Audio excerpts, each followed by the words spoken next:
اب حضرت ابراہیم علیہ السلام کی جو آل ہے یہ سارے بنی اسرائیل ان کی آل میں سے تھے نا، وہ سارے متقی تھے، وہ سارے پرہیزگار تھے، وہ بہت راتوں کو جاگنے والے تھے. کہا جس وجہ حضرت ابراہیم ہو، جب تک آل کا اطلاق ان پر آتا رہے گا اس وقت تک یہ خصوصیت انہیں حاصل رہے گی. سمجھا کی بات کریں؟ نہیں توجہ کیا، بات بیچ میں جملے چند پھسلے. یعنی ہم نے چنا ہے کس کو؟ آل ابراہیم کو. جس آل کو چنا ہے وہ سارے نیک اور متقی تھے؟ متقی نہیں تھے. پھر چننے میں فرق آیا؟ کب تک نہیں آیا؟ جب تک انہوں نے کفر نہیں کیا، اس چناؤ کے اندر وہ شریک رہے. حضرت ابراہیم علیہ السلام کی اولاد اگر گناہوں کے باوجود دائرہ اسلام سے خارج نہ ہو تو اس چناؤ کی حقدار رہے، تو بتاؤ آل مصطفیٰ جو ہے وہ نبی کریم علیہ السلام کے دین سے خارج نہ ہو تو اس کو چننے سے کس طرح خارج کیا جا سکتا ہے؟ بات ہو جائے گی. کہتا وہ تو نبیوں کی بات ہے نا، تو سرکار نبی الانبیاء ہیں، وہ تو نبیوں کی بات ہے، یہ نبیوں کے نبی کی بات ہے. لیکن تمہیں بتاؤں کہ یہاں ولیوں کی جو آل ہے اس کا بھی ذکر ہے. وآل عمران، عمران تو بالاتفاق عمران دو شخصوں کے نام ہے، یا جناب مریم کے ابا جی کا نام ہے یا جناب موسیٰ علیہ السلام کے ابا جی کا نام ہے. دونوں بالاتفاق نبی نہیں ہیں. چلو نبیوں کی آل کو تو کوئی بخشے، خدا نے نبیوں کی آل سمجھ کے بخش دیا ہے. یہ تو ولیوں کی آل ہے. وآل عمران علی العالمین، آل عمران کو بھی عالمین پر چنا. جی عالمین میں اور کوئی نیک آدمی نہیں تھا؟ کہا نیک تھے، پر نیک ہونے کے باوجود ان کا یہ نسب پاکیزہ نہیں تھا جیسا عمران کا نسب پاک ہے. تو نسب کی پاکیزگی کو اعمال کی پاکیزگی کے مقابلے میں اولیت دی گئی کہ نہیں دی گئی؟ کس کو چنا ہے؟ صرف عمل کی وجہ سے. نسب کی وجہ سے تو کروڑوں کو نہیں اربوں کو چنا ہے پروردگار عالم نے. آگے جو بات کیا قلم ٹوٹ جاتا ہے آدمی لکھنا بیٹھے تو. کہا ذریتم بعضھا من بعض، درآں حال کے بعض کی اولاد تھے. یہ جملہ کاش کو مدرس حضرات بیٹھے ہوتے، ان کے سامنے میں قواعد کو ایکسپلین کرتا مزہ ہی آ جاتا. یہ حال تعلیلیہ ہے، یہ وجہ بیان کرتا ہے کہ گزشتہ جس کا یہ حال واقع ہے اس کی وجہ کیا ہے. یعنی چنا ہے، یہ فعل گزرا ہے نا، یہ اس کا حال ہے. چنا درآں حال کے، جن کو چنا ہے نا درآں حال کے وہ بعض کی اولاد تھے. حال تعلیلیہ اسے کہتے ہیں جو یہ ظاہر کرے گزرے ہوئے واقعے کی وجہ کیا ہے، اس کو کہتے ہیں حال تعلیلیہ. یہ حال ہے اور تعلیلیہ ہے، علت بیان کرتا ہے، وجہ ظاہر کرتا ہے. وجہ کیا ہے؟ کہ ان کے چننے کی وجہ ان کے اعمال نہیں ہیں، ان کے چننے کی وجہ کسی کی اولاد ہونا ہے. ذریتم بعضھا من بعض. سمجھ رہا؟ ہاں کبھی چیلنج نہیں ہوگا. ساری قواعد کی کتابیں جتنی بھی تفسیر پر لکھی گئی، قواعد مولانا ہیں مشکل. اول تو کتاب میں نہیں سمجھے جاتے، کتاب میں سمجھے جائیں تو پھر اپلائی نہیں ہو سکتے. اپلائی ہو تو صحیح نتیجہ نکالتے وقت آدمی بھول جاتا ہے پیچھے کیا پڑا ہوا تھا آگے کیا آ گیا ہے. اس کو آپ کسی بھی ناپ تول پر بیٹھ کے لے کے پیمانہ فٹا لے کے بیٹھ جائیں، ایک ٹیبل تیار کریں، میرے استدلال پر آپ گفتگو کریں، ایک ایک آئٹم اس کی لکھیں، اور اگر یہ پورا نہیں نکلے تو پھر میرے گریبان پہ ہاتھ رکھیں. اس کا معنی یہ ہے کہ ہم نے جن کو چنا ہے نا ان کے کنہیں اعمال کی خوبی کی وجہ سے نہیں چنا، ان کو اس وجہ سے چنا کہ کسی بڑے مرد خدا کی اولاد تھی. اگر وہ کسی مرد خدا کی اولاد ہونے کی وجہ سے چنے گئے تو ثبوت تو مل گیا کہ کسی بڑے کی اولاد ہونا بھی چنے جانے کی ایک وجہ ہے. اس مقام پر حضرت امام فخر الدین رازی رحمۃ اللہ فرماتے ہیں یہ قصہ کیا ہے، پیچھے سے کیا بات چلی آ رہی ہے. کہا پیچھے سے ایک بات چلی آ رہی ہے کہ اللہ کے فرمایا قل ان کنتم تحبون اللہ فاتبعونی یحببکم اللہ. اگر تم اللہ سے محبت کرو تو میری پیروی کرو. اتباع کہتے ہیں کسی ایسی پیروی کرو جس میں چونو چرا کی گنجائش نہ ہو. یہ نہ کہ کیوں کیسے، کہا جس طرح کہتا جاتا ہے سرے تسلیم خم ہے جو مزاج یار میں آئے. تو یہ تو محبت کے کمال کا نام ہے. کیا مطلب؟ اگر تم اللہ کے محبت کے دعوے دار ہو، چھوڑو اس بات کو، جانے دو، مجھ سے کمال درجے کی محبت کرو، نہ صرف یہ کہ تمہاری محبت تسلیم ہو جائے گی، بلکہ اللہ تم سے محبت کرنے لگ جائے گا، تمہیں محبوب بنا لے گا۔ اس موقع پر امام راضی نے جو بات لکھی ہے وہ یہ ہے، وہ فرماتے ہیں کہ دراصل اس جگہ اللہ تعالیٰ نے محبت کے موجبات بیان کیے ان اللہ استویٰ سے۔ کیوں؟ اللہ کہے محبت کرو اور محبت کی کوئی وجہ نہ بتائے کیوں کرو، تو یہ صحیح بات نہیں ہوگی۔ جیسا کہا یہ زہر پیار سے کھا لو، آدمی کہ یہ زہر ہے، پیار سے کھانے کا کوئی چانس نہیں ہے۔ سمجھ آ رہی بات کہ نہیں؟ کہ یہ چٹان ہے، بڑی محبت کے ساتھ اسے چھلانگ لگا جاؤ، آدمی سوچے گا چٹانوں پر سے چھلانگیں لگانا یہ پیار کے تقاضے تو نہیں ہے۔ محبت کو حسن سے تعلق پکڑنے کی عادت ہے۔ اگر کوئی کہے جناب اس گنجے آدمی سے پیار کرو، اور کہو یہ جب سے تمہارا گنجا سر دیکھا ہے نا، ہاکی گراؤنڈ کو بھول گیا ہوں، آپ ہی کے سر پر پیار آتا، دل چاہتا ہے یہیں ہاکی کھیلو، جب سے تمہاری کہانی آنکھ دیکھی ہے، میرے پہلو سے میرا دل مثالے تیر جاتا ہے، بہت روکا نہیں رکتا میں زنجیر جاتا ہے۔ بدصورتی کے ساتھ محبت کو تعلق پکڑنے کی عادت نہیں، اس لیے چاہیے یہ تھا جس کی محبت کی رب نے دعوت دی ہے اس کے اندر خوبیاں ایسی بتائے کہ واقعی وہ محبت کے قابل ہے۔ یہ اللہ تعالیٰ کی شان کے لائق نہیں، کوئی ایسا کام کرنے کا حکم دے جو کام کرنے کے لائق نہ ہو۔ اگر ایک آدمی خوشبو کو سونگنے کی ٹرائی کرے پھر تو لائق ہے، اگر بدبو آ رہی ہو آدمی کپڑا لے کر کے ناک پہ رکھ لے تو کہنا نہیں اس کو توجہ سے سونگو، یہ اندر سے بہت اچھی ہے۔ اللہ کریم ایسا کام کرنے کا حکم کبھی نہیں دے گا جو اس کی شان کے لائق۔ جب رب نے کہا اس سے پیار کرو تو پھر پیار کے لیے گراؤنڈ چاہیے تھی۔ کہا پیار کس چیز سے ہوتا ہے؟ یا حسن ظاہری سے یا حسن باطنی سے۔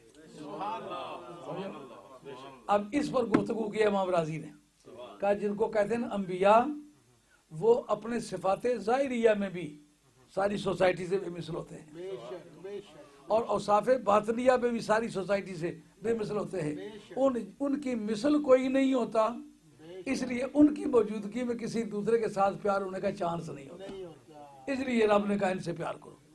بات اب تو سمجھ آنے لگی ہوگی۔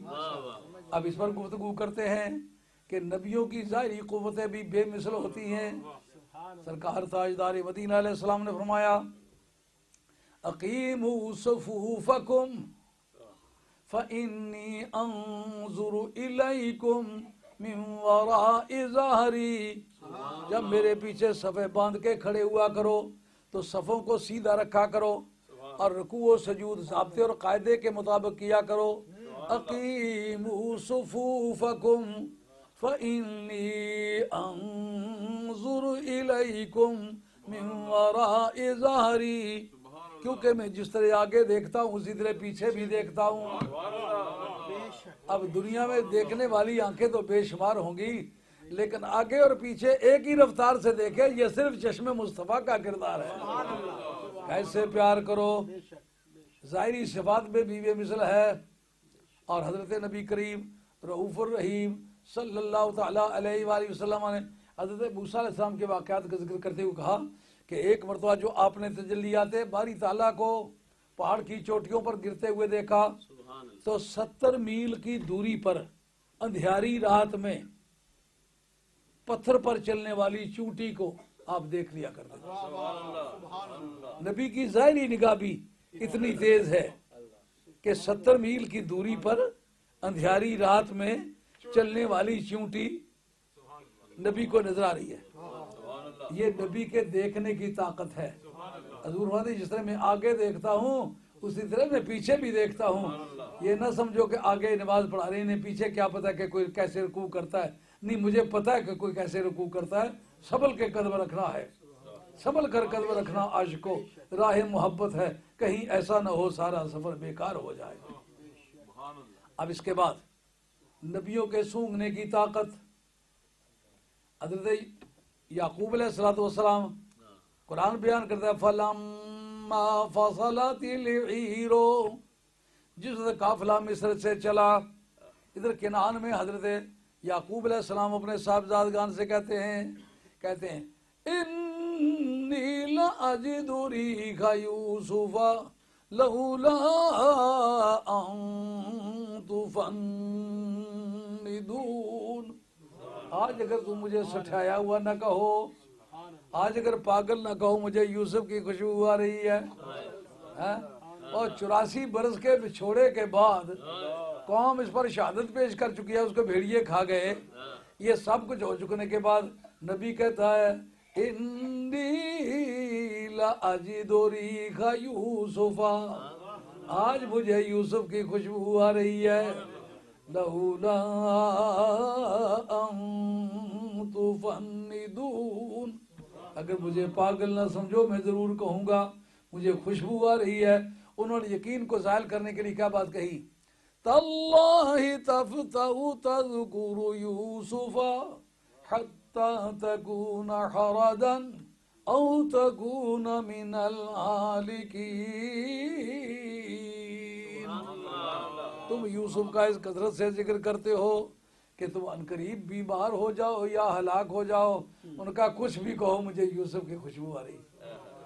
بندہ مصر سے کرتا لے کے چلے اور آپ کنان میں کہے خوشبو آ رہی ہے. نبی کے سونگھنے کی طاقت سوسائٹی سے مختلف ہے کہ نہیں ہے؟ اگر یہ خوشبو نارمل تھی تو بیٹوں کو کیوں خوشبو نہیں آئی؟ معلوم ہے بیٹے نبی نہیں تھے، یہ نبی تھے. نبی کی قوت شامہ اور طرح کی ہوتی ہے، غیر نبی کی اور طرح ہوا کرتی ہے. اب اگر ظاہری کمالات کی وجہ سے بھی کسی سے پیار ہونا چاہیے تو نبیوں سے ہونا چاہیے. اس کے بعد مسلم شریف کے اندر حدیث ہے، میں تقریر کے دوران پانی وانی نہیں پیا کرتا. ہم لوگ بڑی آزمائش سے گزرے ہوئے لوگوں کی اولاد میں سے ہیں. 4 گھنٹے بھی تقریریں کی پانی کبھی نہیں پیا. ہم نے لوگوں کو دیکھا ہے کہ وہ بیچ میں چائے پیتے ہیں، پانی پیتے ہیں، اس سے اٹینشن ڈائیورٹ ہوتی ہے. اگر آدمی کو کھجلنے کے ہم اجازت نہیں دیتے کہ کھجلے تو گراں گزرتا ہے، کیوں کھجلا ہے، توجہ تیری جو ہے تمہیں ڈائیورٹ کر دی ہے، تو پھر ہم خود پانی پینے لگ جائیں، بس کی تو پیدا ہوتی ہے. اور دوسرا جو پوری دنیا میں سب سے پہلا رستم ہے، اس کی اولاد میں سے ہم لوگ. اس بات کا ہم پر کچھ اثر نہیں پڑتا. کئی مرتبہ بیمار ہوتا ہوں، تقریر کرتا ہوں، ٹھیک ہو جاتا ہوں. اب حضرت نبی کریم علیہ السلام کی بات مسلم شریف سے پیش کرنے لگا تھا. آپ فرماتے ہیں مسلمانوں مجھے ہندوستان سے اسلام کی خوشبو آ رہی ہے. اس وقت ہندوستان نام ہے راج کماری سے لے کر موزہ چاری کاراں جو کابل کے بارڈر کا ایک شہر، اور سیلون سے لے کر سری لنکا سے لے کر کے کھٹمنڈو تک، کفرستان تک، بلتستان تک، سیاہ چائنا تک، یہ سارا علاقہ، یہ سارا انڈیا شمار ہوتا ہے جس کے مغل حکمران ہیں. آپ فرماتے ہیں مجھے ہندوستان سے اسلام کی خوشبو آ رہی ہے. اس سے پتہ چلا کہ عقیدہ صحیحہ کا مرکز جو سرزمین ہند و پاک میں ملتا ہے وہ دنیا کے کسی خطے میں نہیں ملتا. اگر میں دنیا میں کہیں نہ گیا ہوتا پھر تو میں سمجھتا شاید یہ مفروضہ ہے. نہیں، سعودی عرب میں 2 سال سے زیادہ عرصہ رہا ہوں. مصر دیکھا ہے، یمن دیکھا ہے، عراق دیکھا ہے، اور پیلسٹائن دیکھا ہے. سب یہ علاقے دیکھے ہیں، لیکن وہ اسلام جو آپ کے ہندوستان اور پاکستان میں ہے اس کا جواب نہیں ہے. پتہ چلا نبیوں کے سونگھنے کی طاقت بھی مختلف ہے. اب آئیے نبیوں کے دیکھنے کی طاقت، سرکار تاجدار مدینہ علیہ السلام کے دیکھنے کی طاقت پہلے عرض کر چکا ہوں. کہتے ہیں اس کے بعد کا سوال ہے سننے کی طاقت. اتت السماء لها حق انت اتا، آسمان چرچراتے رہتے ہیں اور ان کو حق پہنچتا ہے کہ وہ چرچرائیں. کیوں؟ کوئی آسمان پر چپا بر جگہ ایسی نہیں ہے جہاں کوئی نہ کوئی فرشتہ اللہ کی بارگاہ میں سجدہ ریز نہ ہو. تو ان کے انا اسمع اتیت السماء، آسمان کے چرچرانے کی آواز مجھے زمین پر سنائی دیتی ہے. علامہ زرقانی لکھتے ہیں کہ حضرت سلیمان علیہ السلام کا بھی ایک واقعہ ہے دور سے سننا، اور حضرت نبی کریم علیہ السلام کو آواز نہ وہ کرتے ہیں. سلیمان علیہ السلام کا کہاں؟ حتی اذا اتوا علی واد النمل قالت نملۃ یا ایھا النمل ادخلوا مساکنکم لا یختمنکم سلیمان وجنودہ وہم لا یشعرون۔ میں قرآن مجید کا حافظ نہیں ہوں، سبجیکٹ وائز جب میرے ٹارگٹ میں آلے دی آیتوں میں پڑھ جاتا ہوں، تو اگر اس پر آپ رہنمائی کی ضرورت محسوس کریں بے شک میری رہنمائی کریں، میں حافظ نہیں ہوں۔ تو عرض خدمت ہے، مگر یہ ہے کہ میرا اور حافظوں کا کئی مرتبہ پیچھا پڑا، حافظ کہتے ہیں یوں ہے، میں کہتے ہیں یوں ہے، لیکن جب قرآن کھول کے دیکھتے ہیں جس سے میں کہتا ہوں اسے نکل آتا ہے، کیونکہ میں قواعد کا لحاظ رکھتا ہوں، حافظ کو قواعد کا لحاظ نہیں ہوتا۔ اب وہ کہتے ہیں جو وادی نملہ پر جناب سلیمان علیہ السلام پہنچے تو چونٹی نے کہا اے چیونٹیوں اپنی اپنی بلوں میں داخل ہو جاؤ، کہیں ایسا نہ ہو کہ جناب سلیمان علیہ السلام آئیں اور ان کا لشکر آئے تمہیں کچل کے رکھ دے، انہیں پتہ ہی نہ ہو۔ سمجھا رہی بات؟ میں ایک مرتبہ تقریر کر رہا ہوں تترال ایک جگہ سواں کے علاقے میں، وہاں کے وہابی بڑے مشہور تھے، تو اس نے کہا شاہ صاحب آپ علم غیب کے ہم آیت میں تردید کر رہے تھے، یہاں تو تردید ہے علم غیب کی۔ میں نے کہا کیسے؟ انہوں نے کہا چونٹی کہتی ہے وَهُمْ لَا يَشْعُرُونَ، وہ کہیں ایسا نہ ہو تمہیں کچل دیں اور ان کو پتہ ہی نہ ہو کہ ہم کچل رہے ہیں۔ تو چونٹی کو بھی یہ پتہ ہے کہ نبی کو غیب کا علم نہیں ہوتا۔ میں نے کہا کچلنا غیب کا کام ہے؟ ثبوت کیا پیش کر رہا ہے، دعویٰ کیا کر رہا ہے؟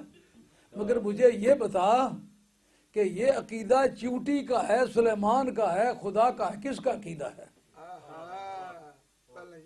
قالت نملۃ سے کلام چونٹی کا، رب راوی ہے، دیکھ رہا کلام کس کا ہے؟ کلام چونٹی کا ہے، اور تم نے چونٹی کا کلمہ پڑھا ہوا ہے کہ چونٹی والا عقیدہ رکھتے ہو؟ رب کا تو یہ عقیدہ نہیں ہے، نہ سلیمان علیہ السلام کا۔ ان کا وہ کیسے ثابت ہوتا ہے؟ اگر سلیمان علیہ السلام کا عقیدہ اس کے خلاف ہوتا وہ اس کی تردید کر دیتے، رب کا عقیدہ اس کے خلاف ہوتا رب تردید کر دیتا۔ میں نے کہا دونوں تردید کی ہے۔ اب تم نے سوال کیا تو میرے ذہن میں آ گیا دونوں تردید کی ہے۔ کس جگہ لکھا؟ میں نے کہا اسی آیت میں لکھا ہوا ہے فَتَبَسَّمَ ضَاحِكًا مِّن قَوْلِهَا۔ حضرت سلیمان علیہ السلام نے اپنے منہ پہ ہاتھ رکھ لیا، کہتے ہیں مسکرانے لگے۔ کیا مطلب؟ اور چونٹی تو چونٹی ہو کے جانے یہ سلیمان ہے، میں سلیمان ہو کے نہ جانوں یہ چونٹی ہے۔ اور تو کہتی ہے میں وہاں آ جاؤں گا تو بھی مجھے نہیں پتا ہوگا، میں تو فضا میں ہوں تو مجھے پتا ہے کہ کیا ہو رہا ہے۔ جب میں فضا میں جانتا ہوں تو زمین پر آ کے کیوں پتا نہیں ہوگا؟ تردید ہوگی کہ نہیں ہوگی؟ اس جگہ رب نے بھی تردید کر دی اور جناب سلیمان علیہ السلام نے، پر یہ تو پتہ چل گیا کہ چونٹی کی آواز انہوں نے دور سے سنی۔ اس مقام پر علامہ زرقانی لکھتے ہیں کہ نبی کریم علیہ السلام فرماتے ہیں کہ میں اپنی ماں کے پیٹ میں تھا اور لوح محفوظ پر چلنے والے قلم کی چرچراہٹ کو میں ماں کے پیٹ میں سنا کرتا تھا۔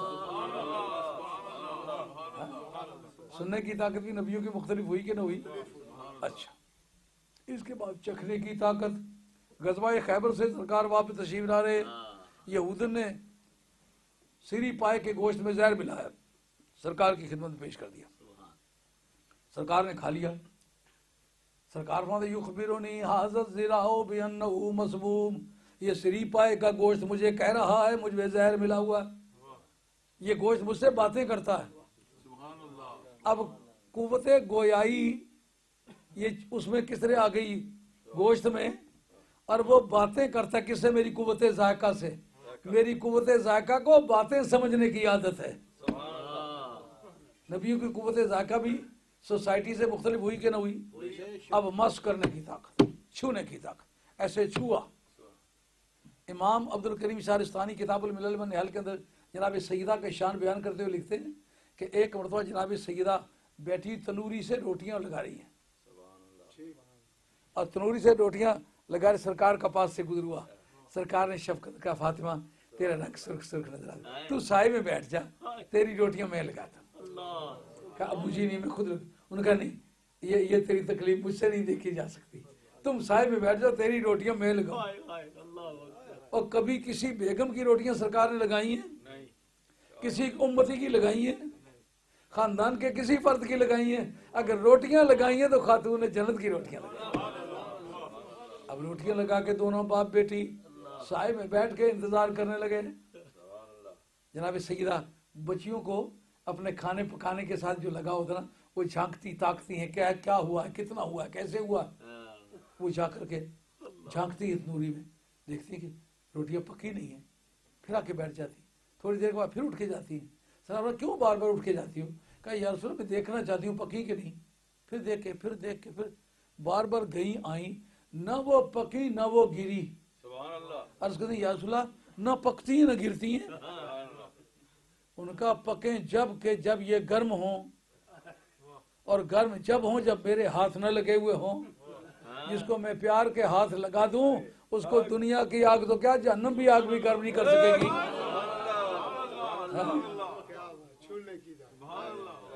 اور گری کیوں نہیں؟ کہ جس کو میں لگا دوں وہ گرا نہیں کرتا۔ نعرہ تکبیر، نعرہ رسالت، نعرہ حیدری، اذان حضور مفکر اسلام۔ یہ ایک لمبی بات ہے، وہ پیچھے سے یکتائی اور بے ہمتائی چلی آ رہی ہے۔ ذات بے ہمتا جو خود یعنی محمد مصطفیٰ۔ آگے سرکار کی باری۔ حضرت ابراہیم علیہ السلام سے جو فیضان چلا آ رہا تھا وہ دو حصوں میں بٹ گیا۔ جناب اسحاق علیہ السلام کے دو صاحبزادے تھے جو جڑواں تھے، ایک کا نام تھا یعقوب اور ایک کا نام تھا عیسو۔ عیسو پہلے پیدا ہوا تھا، یعقوب بعد میں پیدا ہوئے تھے۔ یعقوب کہتے ہیں پیچھے پیدا ہونے والا، وہ جوڑے میں پیچھے پیدا ہوئے تھے یعقوب کہلائے، جو پہلے پیدا اس کا نام عیسو تھا۔ اب دونوں سگے جڑواں بھائی تھے۔ اب اللہ تعالیٰ ایسا کیا کہ یہ رومن امپائر کے جتنے حکمران گزرے ہیں یہ بھی سارے کے سارے اولاد تھے جناب عیسو کی۔ پرشین امپائر کے جتنے حکمران تھے یہ بھی اولاد تھے، اس لیے رومن اور پرشین آپس میں سگے چچیرے بھائی ہیں۔ ہاں، اگر آپ مطالعہ کریں نا کہ دنیا میں انسانیت کس طرح پھیلی ہے تو آپ کو یہ پتہ چلے گا کہ پوری روئے زمین پر جو رولنگ پاور آئی ہے، چونکہ ابراہیم علیہ السلام نے ایک رولنگ پاور کے خلاف علم بلند کیا تھا، رب کریم نے پھر ان کی اولاد کو حکومت عطا فرما دی۔ ہاں، کہا پھر وہ حکومت دو طرح کی ہوتی ہے، ایک ظاہری ایک باطنی۔ ظاہری حکومت چلی گئی جناب عیسو کی اولاد کے پاس، اور باطنی حکومت یعنی نبوت چلی آئی حضرت یعقوب علیہ السلام کی اولاد کے پاس۔ جو سرکار دو عالم علیہ السلام کی ولادت باسعادت کا وقت آیا تو آپ علامہ قسطلانی کی مابل دنیا پڑھے، اس کے اندر ہے کہ صبح کے وقت ہر بادشاہ کا تخت الٹا ہوا تھا۔ تخت کیوں الٹا ہوا تھا؟ کہ اے جناب عیسو کی اولاد کے لوگوں جو تمہیں نخرہ تھا کہ ہم دنیا میں ہمیشہ حکمران رہیں گے، یہ آ گیا ہے کہ جو ساری حکومتوں کو مغلوب کر دے گا۔ رومن امپائر بھی اس کے ہاتھوں مغلوب ہوگی اور پرشین امپائر بھی اس کے ہاتھوں مغلوب ہوگی۔ اور اس کے بعد نبوتوں کے سارے دروازے بھی بند کر دیے گئے۔ میں نبی بن کر کے بھی آیا ہوں۔ اب پوری روئے زمین کو میرے لیے مسجد بنا دیا گیا۔ پوری روئے زمین کے جتنے عبادت خانوں میں بت رکھے ہوئے تھے سارے بت گر گئے ہیں۔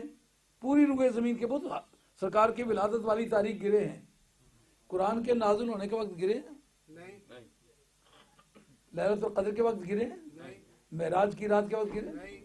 جب اور کسی انقلابی دن میں ایسا انقلاب نہیں آیا تو آپ کو ماننا پڑے گا میلاد مصطفیٰ کا جو انقلاب ہے وہ کائنات کا سب سے بڑا انقلاب ہے۔ پوری روئے زمین کے بادشاہوں کے تخت ایک وقت میں الٹے، پوری روئے زمین کے جتنے بتخانے تھے ایک مرتبہ فیل ہوئے۔ مثلا آتش کدہ ایران میں کتنی لاگت آئی ہوگی جب 1000 برس آگ جلتی رہی ہوگی۔ اس لیے بحیرہ ساوا جس کی پوجا ہوتی رہی اس پر کتنی لاگت آئی ہوئی ہوگی۔ جو ستاروں کی پوجا کرتے تھے اس پر لوگوں نے کتنے پروپیگنڈے کیے ہوں گے۔ جو جل کی پوجا کیا کرتے تھے ان پر کتنے پیسے خرچ ہوئے ہوں گے۔ وہ سارے کا سارا نظام سرکار کے قدم رکھنے سے بحیرہ ساوا خشک ہوا یا نہ ہوا، ایران کا آتش کدہ ٹھنڈا ہوا کہ نہ ہوا، ستاروں کی پوجا ہوتی تھی، ستارے سرکار کی بارگاہ کا پردکھنا کرنے کے لیے، سرکار کی بارگاہ میں سلامی مجرا پیش کرنے کے لیے حاضر بارگاہ آئے کہ نہ آئے۔ اس کا مطلب یہ ہوا کہ کل روئے زمین کا نظام عبادت جو غلط راستے پر پڑ گیا تھا، وہ میلاد مصطفیٰ تیرے ظہور میں آتے ہی ساری دنیا کے باطل نظام ٹھپ کر گئے۔ اور اس کے بعد دنیا کے وہ ظالم حکمران جنہوں نے پوری دنیا پر ظلم و ستم کی مشق کی ہوئی تھی، ایک کے ہاں زلزلہ آ گیا اور دوسرے کے ہاں روشنی گئی کہ تمہارے ہاں میرے نور کا ذکر تمہاری کتابوں میں ہے، میں وہ نور ہوں، آ گیا وہ نور والا جس کا سارا نور ہے۔ اب اس کے بعد ہمارا فیض چلے گا۔ وہ جو دو طاقتیں تھیں نا، بلوکیت الگ ہو گئی تھی، نبوت الگ ہو گئی تھی، وہ دونوں اکٹھی ہو کر سرکار کی بارگاہ میں آ گئی۔ اب جناب حضرت امام حسن اور امام حسین ناف سے لے کر کے سر کی چوٹی تک، ہاتھوں کے ناخنوں تک سرکار کی مانند ہیں، اور ناف سے لے کر کے پاؤں کے ناخنوں تک امام حسین سرکاری دو عالم علیہ السلام کے شکل و شبات کے شبیہ ہیں۔ اب یہ دو ونگوں پر یہ دو فیض تقسیم ہو گئے۔ آخر حضرت غوث الثقلین کا وقت آیا تو پروردگار عالم نے کہا حسین بیٹی تیرے خاندان کی لیتے ہیں، حسن بیٹا تیرے خاندان کا لیتے ہیں۔ وہ جو فیضان دو حصوں میں تقسیم ہو گیا تھا اس کو اکٹھا کر کے غوث اعظم بناتے ہیں۔ غوث اعظم درمیان اولیاء جو محمد مصطفیٰ در انبیاء۔ یہ تھا آج کا بیان جو اختتام پذیر ہوتا ہے۔ اللہ تعالیٰ قبول فرمائے جو کچھ میں نے کہا سنا ہے۔ اگر کوئی غلط کلمہ نکلا ہے اللہ کی بارگاہ میں توبہ کرتا ہوں، اگر کوئی صحیح کلمہ نکلا ہے تو آپ دوستوں کے توسل سے اللہ کی بارگاہ میں مقبولیت کی درخواست کرتا ہوں۔ اللہ تعالیٰ چودھری محمد رمضان کو اور اس کے رفقائے کار سید تصدق حسین شاہ صاحب کو اور دوسرے جو ان کے ساتھی ہیں ان کو اللہ تعالیٰ اجر عظیم عطا فرمائے، جو ان کے معاملات میں مدد کرتے ہیں اور جنہوں نے یہ جگہ فراہم کی، اللہ تعالیٰ ان کو دن دگنی یا رات چگنی ترقی عطا فرمائے، اور جتنے حضرات نے شمولیت کی اللہ کریم حضرت غوث پاک کی 11ویں کے صدقے میں سب کے بیڑے پار فرمائے، سب کی نیکیاں پوری فرمائے۔ امید ہے آپ اپنی نیک دعاؤں میں یاد رکھیں گے اور خاتمہ بالخیر کے لیے درخواست کریں گے۔ وما علینا الا البلاغ المبین وآخر دعوانا ان الحمد للہ رب العالمین، الصلاۃ والسلام علی رسول اللہ۔ یہ اگلے منڈے کو شیفیلڈ کے مقام پر دارالعلوم قادریہ جیلانیہ میں ایک مجلس منعقد ہونے والی ہے، جو نماز مغرب کے ساتھ شروع ہو جائے گی غالباً، اور پھر رات گہے تک رہے گی۔ اس میں میرے علاوہ بہت سارے اور علماء دین اور پیران طریقت بھی شمولیت فرمائیں گے۔ یہ نعت خوانوں کا جو سیٹ آپ کو نظر آ رہا ہے، یہ آپ کو بے شک روزانہ ملاقات کی وجہ سے سستا نظر آتا ہوگا، لیکن یہ بات یاد رکھیں کیسر سستا ہے کشمیرے، پوچھو مل لاہوروں، سب پستہ اتے بادام محمد سستے ملن پشوروں۔ یہ درویشوں کی منڈی ہے، اس لیے یہ سودا تمہیں سستا مل جاتا ہے، کوئی سودا سستا نہیں ہے۔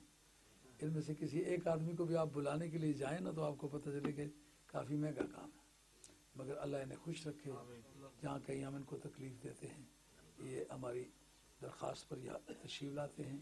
اللہ کریم کو جزائے خیر عطا فرمائے۔ ہم خدمت قابل کیا ہیں، جو کچھ ہم سے بنسر آتا ہے پیار کرتے ہیں، ہمارے دوستوں سے بھی کہتے ہیں وہ بھی جتنا پیار ہو سکتا کرتے ہیں۔ بڑی حقیر سی خدمت جو ہم سے بناتی ہے وہ کرتے ہیں، اللہ تعالیٰ قبول فرمائے۔ اور انشاءاللہ وہ دن بھی وہ وقت بھی اللہ تعالیٰ لائے گا جب آپ اربوں روپے کے مالک ہوں گے، اور اسی وجہ سے مالک ہوں گے کہ آپ نے سرکار دو عالم علیہ السلام کی مد و ثنا کی ہے، آل بیت اطہار کا ذکر کیا ہے، غوث پاک کا ذکر کیا ہے، اور اہل اللہ کا ذکر کیا ہے۔ اللہ تعالیٰ آپ کو جزائے خیر عطا فرمائے۔ اب سلام پڑھنا چاہیے، سلام پڑھیں۔